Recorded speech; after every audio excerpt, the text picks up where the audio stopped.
ассалому алайкум бинандаҳои азиз, барномаи ахборро манзури шумо менамоем.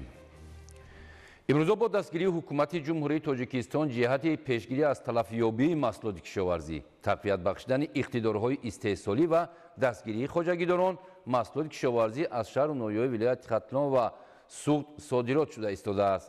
дар 5 моҳи соли 2025 аз ҷумҳурии тоҷикистон зиёда аз 50 000 тонна маҳсулоти кишоварзӣ ба хориҷи кишвар содирот гардидааст. гузориши хабарнигорони мо.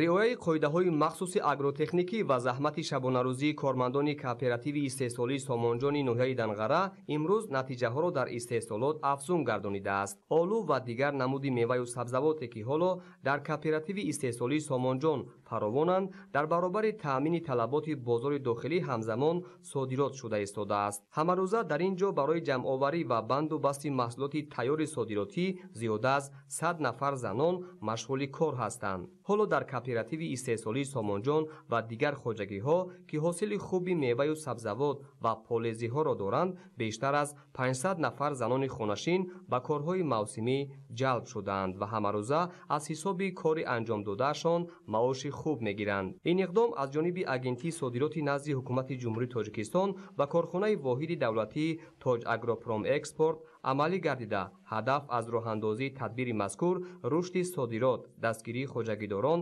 захира ва пешгирӣ аз талафёбии маҳсулот ва таъмини сокинон ба кори мавсимӣ мебошад.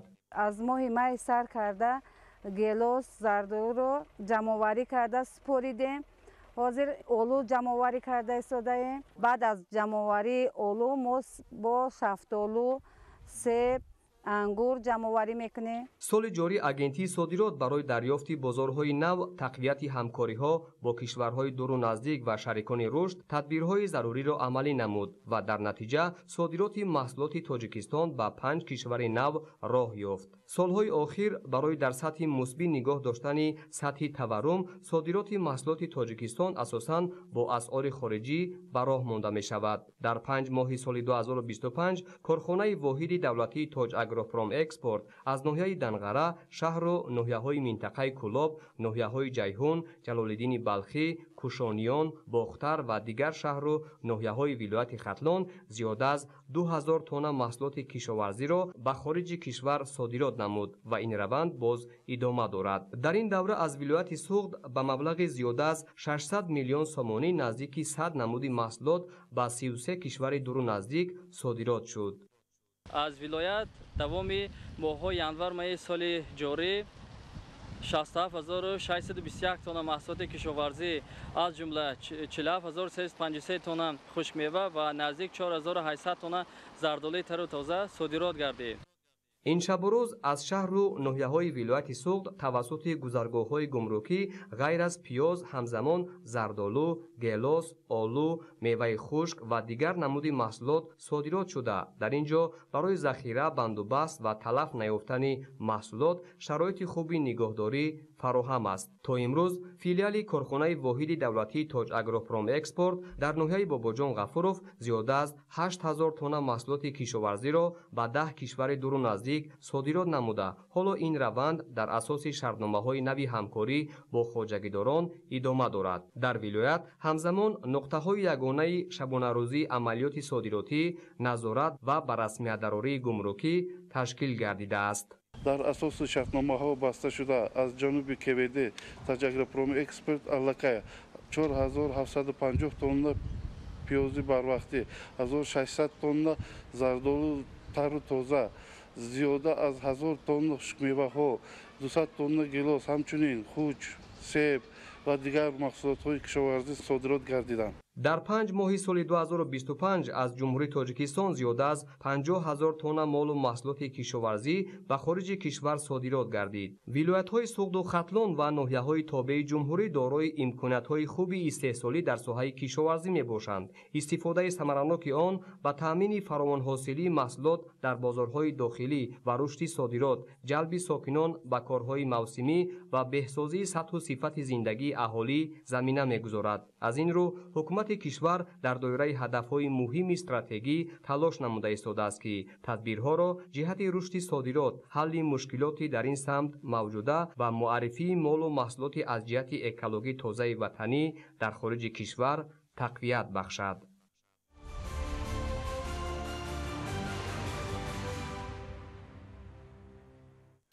تامین سبد استعمالی با محصولات از لحاظ اکولوژی تازه وطنی در نتیجه مهنت و انتخاب تخمی‌های با صفت و رعایت اگروتکنیک درست پرورش زراعت و بلند برداشتن محصول نوعی آن به دست می‌آید. گزارش همکاران ما. میدان عمومی زمین‌های کارم آبی در شهر پنجکن 12046 گکتار را تشکیل می‌دهد که برای استفاده ثمرانک و عاقلانه و استحصال محصولات با صفت کشاورزی و سهامداران 5168 خواجگی دهقانی وابسته گردیده است. امروز هر یک سهامدار خواجگی به خوبی درک می‌کند که یگانه راهی مستحکم کردن اقتصادیات خانوادگی و آبادی روزگار و فراوانی بازار در زمین‌های وابسته گردیده به راه ماندن کشت، پرورش و استحصال زراعت‌های اساسی از جمله کارتوشکا، نمودهای گوناگون سبزوات و غله‌دانگی و لوبیایی‌ها است که در شرایط طبیعی این شهر از این نوع محصولات حاصل دلخواه گرفتن امکان پذیر است. با استفاده از تخمی‌های با صفت وطنی که با اقلیم محل مطابق است، سهامداران خواجگی‌های دهقانی شهر پنجکن موافق معلومات فوری میدان کشت کارتوشکا را امسال به 2062 گکتار رسانیدند. اگر در یک قسم زمین‌ها خواجگیداران حاصل کارتوشکای بروقتی را جمع‌آوری کرده بازارهای شهر را با کارتوشکای با صفت تامین سازند، در قسم دیگر این محصولات نیاز اول نشو و نمای خیلی خوب داشته در روزهای نزدیک به جمع‌آوری‌اش خواجگیداران شروع می‌نمایند. کچی که بیکراز کردگی ما در همین اقلیم پنجکن بیکراز بهاری به نقض می‌شود. ما بهار می دورق می‌کاریم و با گشته کنده دویم حاصل می‌کاریم. هر سال بهتر نقض پالکش کنده دیم یک پالک دو پالکش کچکش نقض دست به دست کرده کنده این بازار پنجکن ماندگیش پایتخت می‌فرستونیم. مهنت حلال می‌کنیم، زندگیمو پیش می‌بریم. هر سال بچه‌های دوشنبه بیان همینجا ما هم همین چیزا دوشنبه می‌فرستونیم. فرهنگ بلند زمینداری و کشته‌های سبز و کارتوشکازوری غرق گل را در جماعت دهاتی به نام خلیفه حسن و خوبی مشاهده کردیم که سهامداران خواجگی‌های دهقانی این دهات با استفاده از تخمی‌های با صفت و زودرس از کشت کارتوشکا فایده خیلی خوب به دست می‌آورند، زیرا صفت خاک و تأمین پوره آب پولیزی با کاردانی برزگران اصیلش توأم افتاده است. نقشه کشت کارتوشکا که 535 گکتار بود، از همین ما 255 گکتار کش کردیم که این زمان حاصل کارتوشکا را به چیندن شروع کردیم. اساساً در حدود جماعت ما نوعی بیکی روزه از مچوی کویی دسترس کرده می شود که این هم حاصل ناکی هم اقلیم ما با معتدل می باشد. در شرایط پنجکن خصوصا در جماعت ما اگر کشتی بر وقتی آخرای ماه فوریه و سری مرد کش کنیم اگر حاصل دلخواه به دست می بیاریم. در دیگر دهات نیز کشاورزان چشم کردان هم در حصه زمین خود و هم در قطعه‌های نزد حولگی و خواجگی‌های یاری رسان و زمین نزد تشکیلات و اداره‌های گوناگون کشت و پرورش این و دیگر زراعت را به راه مانده هر قطعه از زمین به طلا برابر دیار را عاقلانه استفاده نموده بعد گرفتن حاصل محصولات بروقتی در زمین‌های خالی گردیده کشت تکراری سبزی شلغم و دیگر لوبیاگی و غله‌دانگی‌های زودرس می‌گذرانند. خواجگیداران با تجربه به خاطر مقصدناک و با ثمر استفاده بردن هر قطعه زمین بین قطار باغ نیز کارتوشکا و دیگر سبزوات کش نمودند که از این حساب نیز می‌توانند استحصال محصولات از لحاظ اکولوژی تازه وطنی را افزون نموده طلبات استعمالی اهالی و فراوانی بازارهای داخلی را با محصولات ضروری روزگار تأمین نمایند.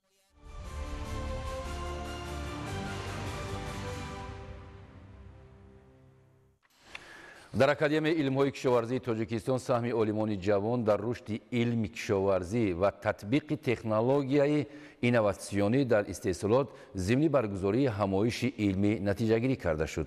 گزارش در این خصوص. نو و دورگاه‌های سرحاصل زراعت کشاورزی، درختان میوه‌دهنده و تاک، ذات و جنس‌های سرمحصول چاروا، زراعت کشاورزی و هم‌اولادی یابویی آنها، چاروا و داروها بر ضد بیماری آن، ماشین و آلات‌های کشاورزی و در مجموع دستاوردهای مؤسسه‌های زیرتابع اکادمی علم‌های کشاورزی تاجیکستان است که در استحصالات تطبیق شده‌اند. این نمونه آنها است.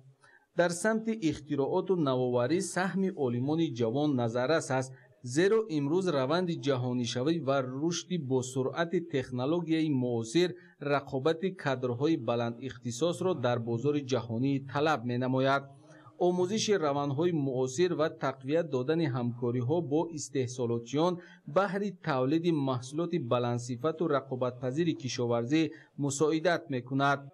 چاره‌بینی تحت عنوان سهم عالمان جوان در رشد علم کشاورزی و تطبیق تکنولوژی اینواسیونی در استحصالات با اشتراک نمایندگان وزارت کشاورزی جمهوری تاجیکستان، کمیته کار با جوانان و ورزش نزد حکومت جمهوری تاجیکستان و دیگر ساختارهای ساحوی در اکادمی علم‌های کشاورزی تاجیکستان دایر گردید. هدف از راه اندازی این همایش علمی بررسی دستاوردهای عالمان، تطبیق آنها در استحصالات و سهم عالمان جوان در رشد علم، اینواسیون و تکنولوژی کشاورزی معنی داد شد. ضمن این تدبیر مهم توجه به افضلیت تجربه اینواسیونی و تقویت هرچی بیشتر آن در استحصالات جلب کرده شد. نتیجه تحلیل ها نشان می‌دهد وسعت بخشیدن تحقیقات در سمت‌های افضلیتناک علمی معاصر، بلند برداشتن صفت و ثمره بخشی آنها، تطبیق وسیع نتیجه های علم و تکنولوژی اینواسیونی در استحصالات در شرایط افزاینده طلبات به مواد غذایی در جهان تقاضای بیشتر را طلب دارد. با نظرداشت همین عالمان و متخصصان جوان ساحت در زمینه ارزش‌های علمی معروضه‌ها نموده، در نوبت خود اشتراکچیان عاید به سهم عالمان جوان در رشد علم، اینواسیون و تکنولوژی کشاورزی مبادله افکار نمودند.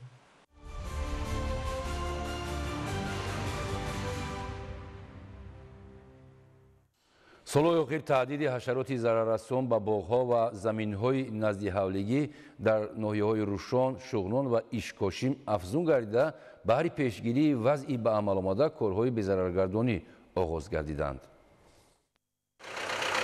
مسئولات عمومی جماعت دهاتی اسکر زمیروف را 6457 گکتار زمین تشکیل می‌دهد. در مساحت 10 گکتار زمین باغ‌ها از حساب خواجگی‌های دهانی موجود بوده. به 413 خواجگی 15 گکتار زمین نزد حولگی تعلق دارد. سال سوم است که باشندگان این جماعت از حشرات ضرررسان اصرار دیده باغ و زمین‌های نزد حولگی ثمره خوب حاصل را به بار نمی‌آورند. با دستگیری مقامات اجرایی حاکمیت دولتی ولایت مختار کوهستان بدخشان و وزارت کشاورزی کارهای بی‌ضررگردانی در این موضع ادامه دارند. در برابر باغات و زمین‌های نزد حولگی باغ مؤسسه تحصیلات میانه عمومی رقم 32 به نام شاه یعقوب نعیموف نیز زیر تهدید حشرات ضرررسان قرار گرفت. در اینجا بیش از 1000 بیخ درختان بی‌ثمر و 50 بیخ درختان میوه‌دهنده از جانب کارمندان مؤسسه دولتی حفظ رستنی‌های وزارت کشاورزی در ولایت با زهردارو تمیز کرده شدند. حشرات ضرررسانی که باعث تشویش باشندگان جماعت گردیده است زرین دنبالک ترکستانی می باشد. این حشرات می تواند در مهلت کوتاه‌ترین نه تنها درختان را از برگ بی‌نصیب گرداند بلکه خود درخت را نیز به خشکشوی آورده رساند. این اول ما کوکرد خیمیوی را با تراکتور در نوع اشکوشم سر کردیم و مدت 3 روز که با کمال این حشرات ضرررسان ما مواظب استودیم. چاره‌بینی‌های سری وقتی کارمندان مؤسسه دولتی حفظ رستنی‌ها در ولایت مختار کوهستان بدخشان برای پیشگیری افزایش حشرات ضرررسان در دهه‌های جماعت دهات اسکر زمیروف درختان و زمین‌های نزد حولگی باغات را از هجوم حشرات ضرررسان نجات داده ثمره باغ‌ها به‌شک بهتر خواهد گشت. ماهره طاهر، مبارکشاه رستم، نایه اشکاشم، اخبار.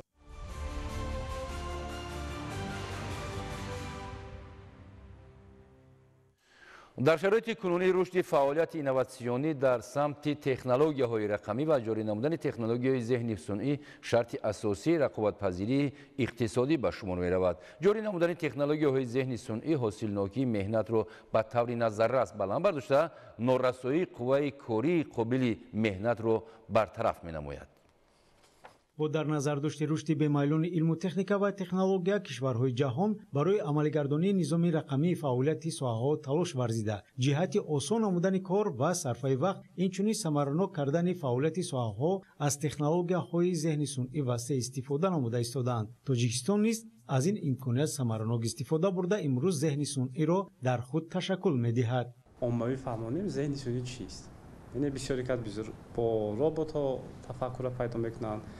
دفتر دیگر را با یگان سیستم‌های کامپیوتری اگر با زبان ساده گوییم یعنی یک چند نمودی الگوریتم هست که از طرف همین عالمان متخصصان ساخته شده است که با نام ذهن صنعی یا که آموزش ماشینی وظیفه اساسی آنها این تکرار کردنی یا که اجرا کردنی آن عمل‌هایی که اصلا انسان آن عمل‌ها را می‌کرد طریقی عادی یعنی با دست با عملش و دیگر. اکنون همان الگوریتم ها را با منبع داده ها در ساحه های گوناگون زیاد کردند. تکنولوژی‌های ذهن صنعی امکان فراهم می‌آورند که در سال‌های نزدیک ساختار اقتصادی و طرز فعالیت آدمان به کلی عوض گردد. این تکنولوژی‌ها قریب به تمام ساحه‌های فعالیت انسان از قبیل تندرستی، معارف، صنعت، نقلیات، بانکداری تا سمت مدافعه وارد شده کار آدمان را به مراتب بهتر و آسان می‌گردانند. برای کشورهای رو به رشد از جمله تاجیکستان ذهن صنعی امکانی نادر فراهم می‌آورد که با سرعت بلند به سوی پیشرفت تکنولوژی حرکت کند. کشورهای دیگر برای رسیدن به آنها سالهای زیاد صرف کردند. ذهن صنعی می‌تواند ساحه‌های مهم تاجیکستان را نوسازی نماید، از اداره دولتی و اندازبندی تا کشاورزی، تندرستی، انرژتیک و معارف. با درک اهمیت این روند، تاجیکستان اولین کشور آسیای مرکزی گردید که استراتژی ملی رشد ذهن صنعی تا سال 2040 را قبول نمود. این حجت سمت‌های اساسی سیاست دولت را در ساحه ذهن صنعی معین می‌کند. رشد ساحه تکنولوژی‌های ذهن صنعی و استفاده عملی آنها در جمهوری تاجیکستان اساساً از تکمیل‌دهی نظام حقوقی و در این زمینه تأسیس انفراساختار ساحوی به خصوص پارک‌های تکنولوژی و مرکزهای اینوواسیونی سرچشمه می‌گیرد. تنظیم و نظارت این ساحه در اساس سندهای معیاری حقوقی داخلدار به راه مانده شده است. سال 2019 در تاجیکستان اولین آزمایشگاه ذهن صنعی در آسیای مرکزی گشوده شده بدتر اکادمی ذهن صنعی نیز تأسیس یافت که جوانان را آموزش داده و لایحه‌ها راه‌اندازی می‌کند.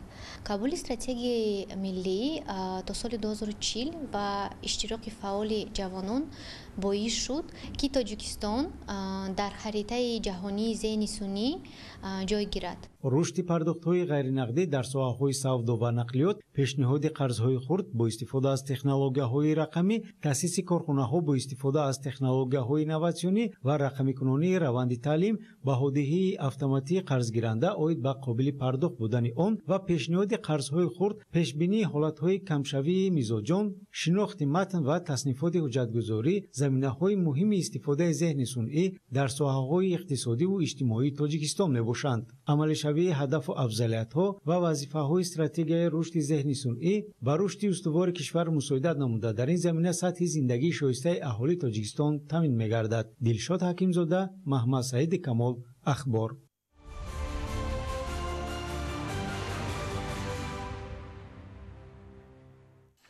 12 در شهر خوجا نمایشگاه بین‌المللی سودا سوق 2025 آغاز گردید که دوام 2 روز ادامه می‌یابد. در این چاره‌بینی که بیشتر از 500 نفر دایره‌های تجارتی و اقتصادی 20 دولت دنیا و نمایندگان یک قطار تشکیلات و سازمان‌های با نفوذ بین‌المللی اشتراک دارند، با شرایط و امکانیت استحصالی و تجارتی و فضای سرمایه‌گذاری در جمهوری تاجیکستان شناس شده برای رشد و گسترش همکاری با مال استحصال کنندگان وطنی گفت و شنید خواهند کرد. همزمان در حاشیه نمایشگاه بین‌المللی سودا سوق 2025 فرم امکانات تجارتی و سرمایه‌گذاری و دورنمای رشد منطقه برگزار گردید. گزارش عبدالوهاب یادستار و الیاس باباجان. форуми имкониятҳои тиҷоратию сармоягузорӣ ва дурнамои рушди минтақа ки оғози намоишгоҳи байналмилалии савдо суғ 2025 ба ҳисоб меравад, бо мақсади густариши ҳамкорӣ дар самту соҳаҳои гуногун аз қабили ташкили корхонаҳои муштараки саноатӣ, табодули молу маҳсулот ва тақвияти тиҷорату ҷалби бештари сармоя, доираҳои тиҷоратию иқтисодии зиёда аз 20 давлати дунёро дар шаҳри Хуҷанд ба ҳам овард. дар ин ҳамоиши сатҳи баланд ки бештар аз 500 нафар иштирок доштанд, роҳбарияти вилояти Суғ вобаста ба имконияту иқтидорҳои вилоят ки ҳамчун водии имкониятҳо шинохта шудааст маълумот дода, баргузории форумро дар роҳи тақвияти ҳамкориҳои тиҷоратию иқтисодии давлатҳои минтақа ва ҷаҳон қадами устувор арзёбӣ намуд. таъкид гардид ки дар Тоҷикистон барои сармоягузорону соҳибкорон шароити созгор фароҳам буда, бештар аз 100 номгӯи имтиёзу сабукиҳои андозию гумрукӣ пешниҳод шудааст ва дар натиҷаи ҳамкориҳои судманд марҳила ба марҳила шумораи корхонаҳои муштарак зиёд ва табодули молу маҳсулот миёни давлатҳо афзоиш меёбад. ҳамзамон вобаста ба густариши ҳамкории тиҷоратию иқтисодӣ, шароити сармоягузорӣ ва робитаҳои молистеҳсолкунандагон, намояндагони кишварҳои хориҷӣ, ташкилоту созмонҳои байналмилалӣ, мақомоти иҷроияи ҳокимияти давлатии шаҳри Душанбе, вилояти мухтори Кӯҳистони Бадахшон, вилояти Хатлон ва ноҳияҳои тобеи марказ ибрози назар намуданд.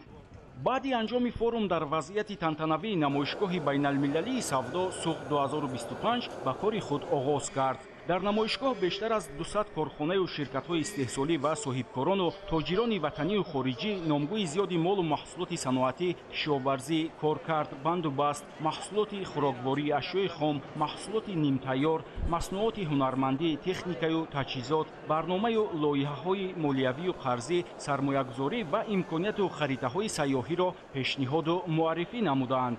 این نمایشگاه و این میدان برای صاحبکاران وطنی برای کارخانه‌های استحصالی ولایت امکان می‌دهد که مشترکان خارجی خود شرطنامه‌های همکاری بر مال و محصولات خود را معرفی نمایند. سال گذشته در دایره نمایشگاه بین‌المللی سودا سوق 2024 زیاده از 104 شرطنامه صادرنامه به امضا رسید که و علاوه نتیجه داد صادرات محصولات نسبت به سال 2023 35% زیاد گردیده و یک چند کارخانه‌های مشترک نیز در شهر خوجند، در شهر استرابجان و در ناحیه اشت یک جای با صاحبکاران از منطقه‌های فدراسیون روسیه، از جمهوری ازبکستان و از جمهوری اسلامی ایران در شهر ناحیه ولایت تشکیل کرده شدند. намояндагони кишварҳои хориҷӣ, ташкилоту созмонҳои бонуфузи байналмилалию минтақавӣ ва соҳибкорону тоҷирон аз намоишгоҳ дидан карда, оид ба имкониятҳои рушди ҳамкории иқтисодӣ, ташкили истеҳсолоти муштарак, таъсиси намояндагиҳо, ҷалби бештари сармоя ва афзун намудани табодули молу маҳсулот таклифу пешниҳоди худро ба миён гузоштанд.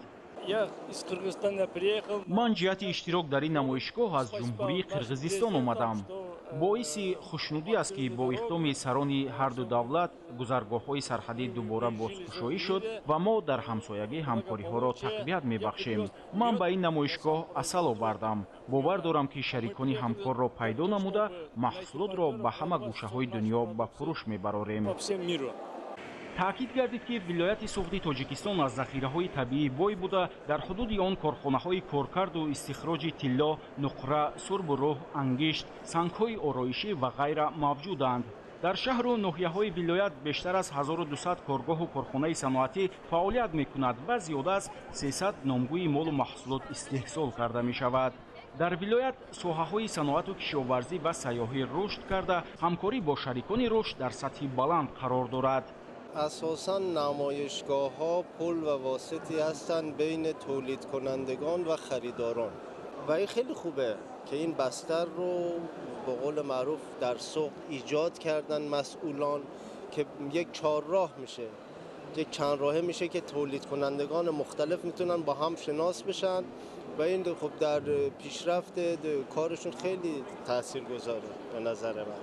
چون ما مثلا ممکنه یک چیزی رو خواسته باشیم نمیدونیم از کجا تهیه کنیم، میبینیم در همین نمایشگاه هستن مثلا از فرض کن بلاروس یا از سوق، از خوجند که اطلاع نداشتیم. این مزیت و خاصیت نمایشگاه بین‌المللی است. ҳамасола аз вилояти суғ ба хориҷи мамлакат бештар аз 120 000 тонна маҳсулоти кишоварзӣ аз ҷумла меваю сабзавоти аз лиҳози экологӣ тоза ба хориҷи мамлакат содирот карда мешавад. یادآور می‌شویم که چنین نمایشگاه سال 11 است که در مرکز ولایت سوخ شهر خوجند برگزار می‌شود. نمایشگاه بین‌المللی سودا سوخ 2025 میدان خوب برای پیشنهاد، بررسی و تهیه و تطبیق لایحه‌ها بوده. در دوام 2 روز آینده شرکت و کارخانه‌های استحصالی تاجیکستان محصولات گوناگون را معرفی می‌نمایند و برای دریافت بازار نو با شریکان رشد سازشنامه‌های همکاری به امضا می‌رسانند. عبدالوهاب عبدالستار، الیاس باباجان، شهر خوجند، اخبار.